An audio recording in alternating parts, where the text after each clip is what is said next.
Hi there, this is Sean, the Honest Book Reviewer, with another book review. In this video, we're discussing the second book in the series The Messenger of Fear, written by Michael Grant.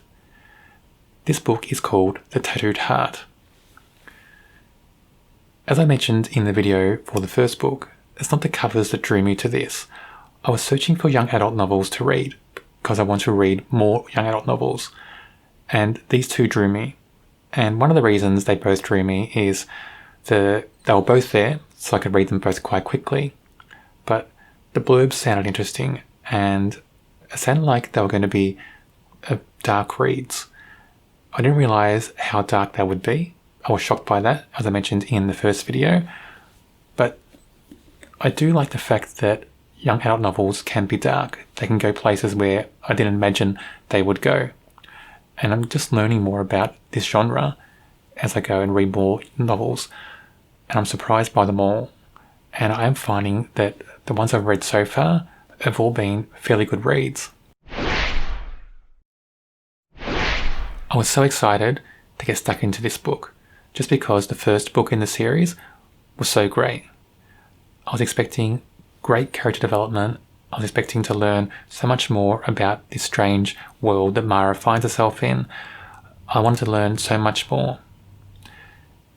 As I progressed through the novel, I was disappointed. We don't learn a lot more at all, and it felt like a carbon copy of book one. Of course, Mara and her messenger are in new situations in this novel. That's a given, because without them, the book would have no point. But in those situations, there's not much to play with. There's not much wriggle room. So they approach somebody who's done wrong. They give them that choice, play the game or not. And that person chooses either way, and then they give the final judgment. That gets very repetitive. I mean, there are slight differences in how that happens. When the Master of Games appears, he appears in different guises all the time, and he's quite inventive in his guises. And their fears, the greatest fears that people have, are different.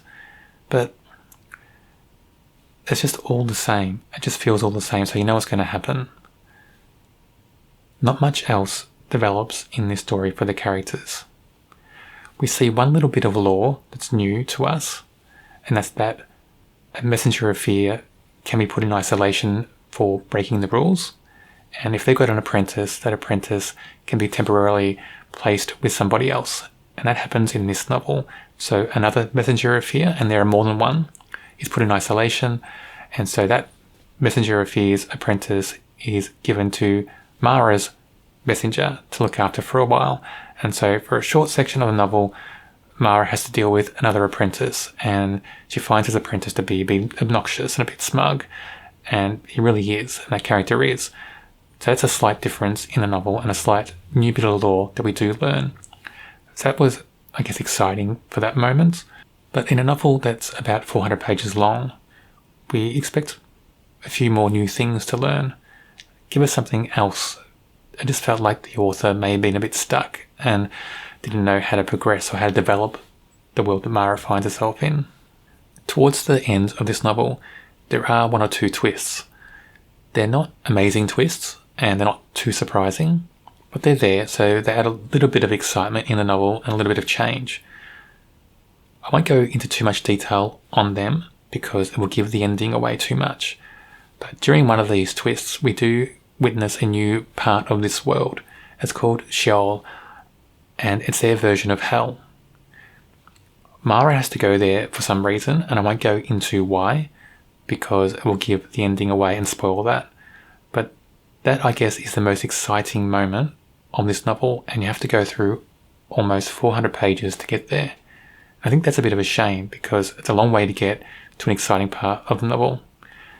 It would have been better if we had a bit more excitement early on as well, and not just that repetitive moment of going to right the wrongs and getting people in the game.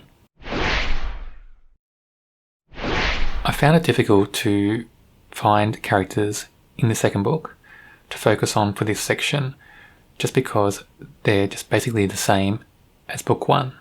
Nothing much changes. There's not new characters to speak of, unless you count the people who are forced to play the game, the people who have done wrong.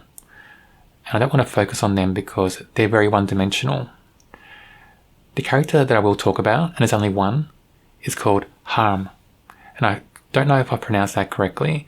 He's a German character, but he's also brought into this strange land to become an apprentice to a messenger of fear, and therefore, in the future, become a messenger himself. That's the intention of it anyway. This character is okay, he's very well developed, I think, and I think he's developed a bit more because he's an apprentice, and he plays a little bit of a role while he's there. And he's not there for too long in the novel, maybe about 50 or so pages. This character is very smug, very obnoxious. He's also very rude, and it comes across a bit of a know-it-all. I think the intention of having this character in the book is he's so different to Mara. They're almost opposites. And I think it's the way for the author to display what a master of fear should be. That a good apprentice behaves, thinks and acts in a certain way.